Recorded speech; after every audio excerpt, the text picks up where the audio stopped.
Let's talk about some of the shapes that you can quilt on your projects with the Quilting Rockstar Ruler.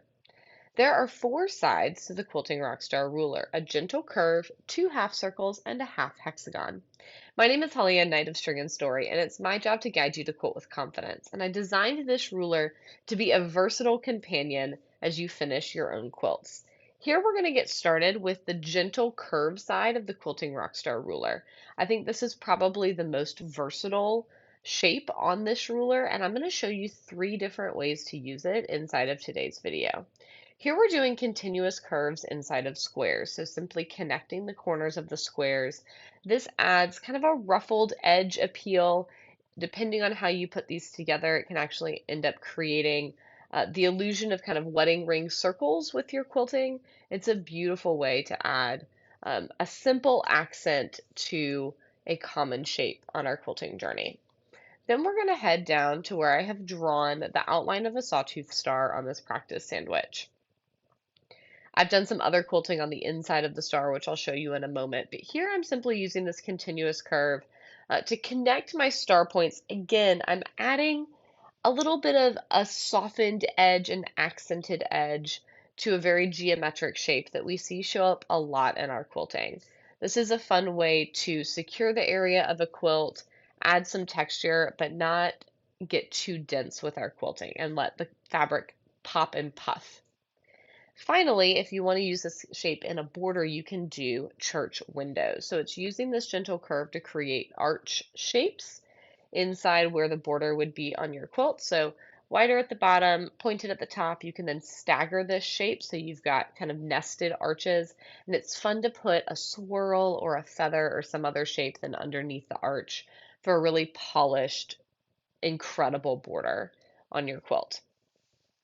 This is just a few of the shapes that you can do with this gentle curve, but hopefully it inspires you and gives you some ideas for your next project. Next, let's take a look at these half circles. There's a 2-inch half circle and a 3-inch half circle on the Quilting Rockstar ruler. Here I'm using the 3-inch half circle and showing how you can do something very similar to continuous curves. But if you use that half circle and flip it over on itself, you can actually create circles. You could do this down in a border, you could do this in a 9 patch in a series of squares. You could always, of course, make this curve shallower and make it look more like the continuous curve we were doing a moment ago. But I just love that this is a creative way to add a circular shape to your quilt without having to figure out how to quilt all the way around a circle. So we've seen what it looks like when we take the halves of the circle and put them together, but what about if we switch over to that 2-inch half circle and we stack them on top of each other? Then we are able to create a clamshell fill effect. It is much easier to do this and have it turn out the way it looks in your mind's eye using a ruler like this than if you were trying to freehand this shape. It allows you to center each half circle over the ones below it so that those clams come out nice and even to create really beautiful texture on your quilt. Finally, let's take a peek at what I consider to be the spiciest side of the Quilting Rockstar ruler. This half hexagon shape is very unique.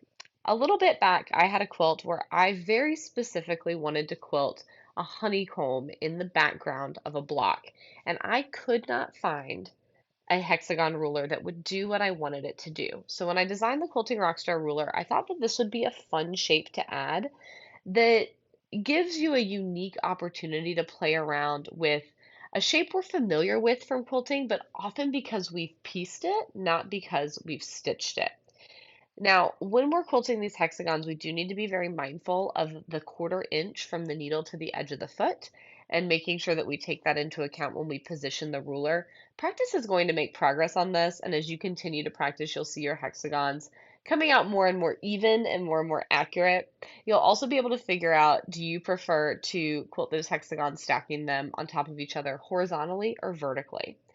For an added textural bonus, you could even stack these half hexes the same way that we just did the clamshells for a really cool brick-like texture. Thank you so much for tuning in. Hopefully this video has inspired you to try the Quilting Rockstar ruler and maybe to use it to create shapes you haven't done before or hadn't thought about before. Be sure to check out the resources that I've linked down below. There are a couple of blogs about the Quilting Rockstar Ruler. I've got a free resource if you are just getting started ruler quilting for the first time, and of course, a link to order your very own Quilting Rockstar Ruler. And as always, don't forget to like and subscribe.